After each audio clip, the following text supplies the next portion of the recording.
Hello guys, welcome back to comic Hind. हम आ चुके हैं थॉर के 19th पार्ट में। तो अगर आपने चैनल को सब्सक्राइब नहीं किया तो कर लीजिए। तो चलिए शुरू करते हैं। तो जैसा कि हम अभी तक देख चुके हैं, जो थॉर है वो है गॉड ऑफ थंडर और वो एसगार्ड का ऑल फादर भी है। पिछले कुछ दिनों से उसको अपने हैमर के साथ काफी मुसीबत हो रही थी। कभी तो वो उसके उठाने के लिए काफी हैवी हो जाता था, तो कभी तो कोई और लोग भी उसको उठा लेते थे। जबकि फैक्ट तो ये है कि उसको थॉर के अलावा कोई भी नहीं उठा सकता। तो थॉर ने ये सोचा कि अभी उसका हैमर उसकी बात नहीं मानता। वो शायद इसलिए क्योंकि वो अभी एस्गार्ड का किंग बन चुका है। अभी वो पहले जैसा योद्धा नहीं है, इसीलिए वो अपने बेलगाम हैमर को अवेंजर्स माउंटेन में छोड़ आता है ताकि वो अच्छा किंग बनने में फोकस कर पाए। बट तभी उसे अवेंजर्स से सूचना मिलती है कि उसके हैमर को चुरा लिया गया है। तो उसे ढूंढने का टास्क दिया जाता है थ्रॉग को, जो कि उसका मास्टर ऑफ स्पाइस है। तो यहाँ हमें बताया जाता है सबसे पहले टाइटन्स थे, the elder gods, the ancient giants, the black winter, the god tempest, the king in black, the phoenix, the dark, the light, the blood, the fire. और उन्होंने कैसे हंगामा किया, उस हंगामे का नतीजा हुआ विनाश। तो यहाँ डायनासोर के टाइम का सीन दिखाया गया है। बट उसके बाद जैसे कि हमेशा होता है, वो बड़ा सा कॉस्मिक व्हील दोबारा से घूमता है। वो अनंत काल की चक्की के खिलाफ पिसाई करता है। उस हंगामे और गुस्से के बाद बिलियन साल बीत गए। उसके बाद बहुत ही धीमी गति में सब कुछ फलने फूलने लगा। तो ये सीन है निडावलियर का, इतने ही इयोन सालों पहले। और वो साइकिल अगेन चल जाता है। आग, गॉड, हंगामा और गुस्सा,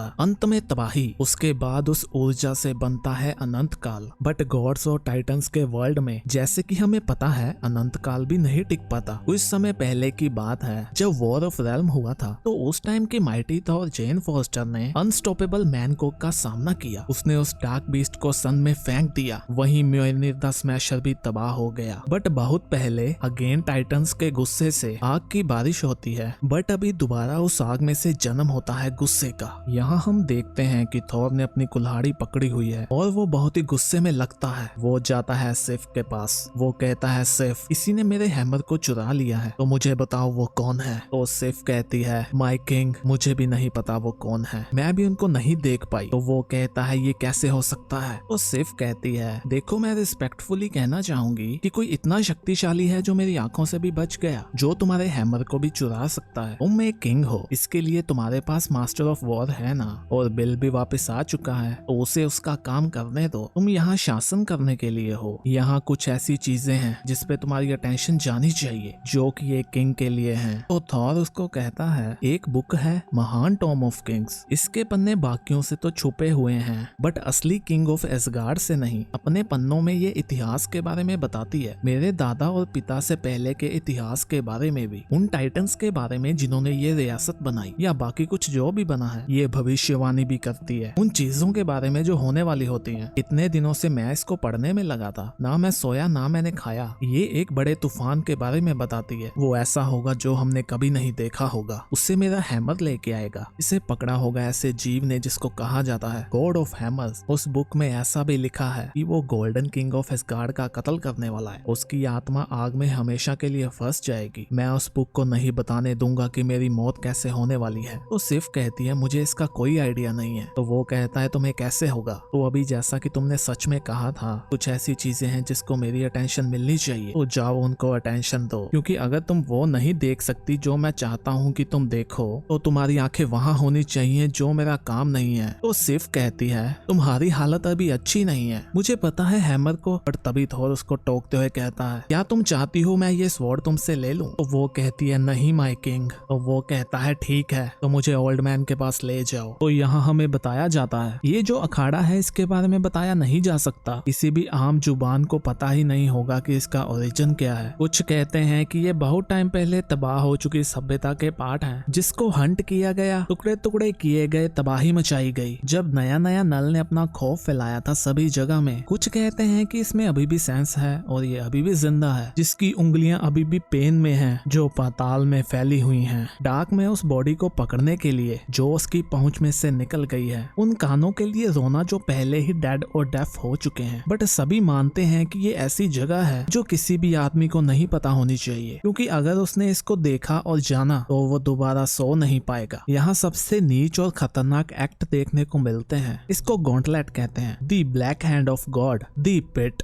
ये सेंटर है यूनिवर्स की लड़ाइयों का, जहाँ भाग्य बनते हैं। जो हीरो है उनका जन्म होता है। यहाँ योद्धाओं को टेस्ट किया जाता है। यहाँ टाइटन्स भी नीचे गिरते हैं। तो हम देखते हैं कि ओडिन होते हैं जो बड़े से मॉन्स्टर्स से लड़ रहे होते हैं। उनको एक मुक्का पड़ता है। वो कहते हैं बस तुम में इतना ही दम है, इतने में ओडिन को कुछ नहीं होने वाला। तो वो मॉन्स्टर कहता है अभी तुम चुप हो जाओ, क्योंकि अभी तुम मरने वाले हो। अभी वहाँ लाइट होती है। तो हम देखते हैं कि ये तो थॉर होता है। वो उसकी स्वॉर्ड को पकड़ लेता है। वो कहता है मेरे पिता को अकेला छोड़ दो, और वो उस मॉन्स्टर को पीछे की ओर फेंक देता है। वहाँ जो देखने आए होते हैं वो कहते हैं बू, तुम गॉड चीटिंग करते हो, तुमने मुझे घाटा करवा दिया। तो थॉर ओडिन को कहता है क्या मुझे पूछना चाहिए? तो ओडिन कहते हैं तुम्हारी उस बहन ने मुझे यहाँ छोड़ दिया। तो वो कहता है एंजेला ने, मुझे आपकी हेल्प चाहिए हैमर को लेके। तो ओडिन कहते हैं हाँ मुझे पता है, वो किसी ने चुरा लिया है, मुझे क्या सबको पता है। तो वो कहता है तो आपने प्लान नहीं किया मेरी हेल्प करने के लिए? तो ओडिन कहते हैं तुमने तो मुझे साफ साफ अपना स्टैंड बता दिया था, तो मैं क्यों आता? तुम पीछे देखो। तो वो कहता है हाँ क्यों नहीं, बस एक मिनट। तो वो मॉन्स्टर उन पे हमला करने के लिए आता है, बट थॉर उसकी बाजू काट देता है। वहाँ सभी लोग हैरान हो जाते हैं। वो ओडिन को कहता है देखो मैंने आपका मैच साफ किया, तो क्या आप अभी मेरी भी हेल्प करोगे? तो वो लोग पहुंच जाते हैं निडावलियर में। तो थॉर ओडिन को कहता है मुझे नहीं पता आप मुझे इन बोनों के पास क्यों लेके आए हो, मुझे कोई वेपन नहीं बनवाना, मैं तो म्योल्निर को वापस चाहता हूँ ताकि वो किसी गलत हाथों में ना जाए। तो ओडिन कहते हैं यहाँ के बोने जो भी वेपन बनाते हैं वो उसका पता लगा सकते हैं, वो चाहे कहीं भी क्यों ना हो। जो भी वेपन उन्होंने बनाया होता है वो उसमें अपनी आत्मा का छोटा सा हिस्सा भी डाल देते हैं। वो अपने काम के लिए खून बहाते हैं बॉय। अभी वो दोनों चौंक जाते हैं। वो कहता है पिताजी। ओडिन कहते हैं हाँ मैं भी देख सकता हूँ, अपने वेपन निकाल लो, ऐसा लगता है कि फौज में युद्ध हुआ है। तो वो कहता है यहाँ युद्ध नहीं हुआ पिताजी, ये वो रेवन को देखो, इनके पंजों में ब्लड नहीं है, बट अभी इनका ऐसा हाल है, इतनी सदियों से इन्होंने यहाँ गार्ड किया है। तो ओडिन कहते हैं पलक झपकते ही ये सब खत्म हो गए, तुमने सही कहा था बॉय, यहाँ कोई भी युद्ध नहीं हुआ, यहाँ तो कत्लेआम हुआ है। तभी थॉर चौंकते हुए कहता है गॉड नो,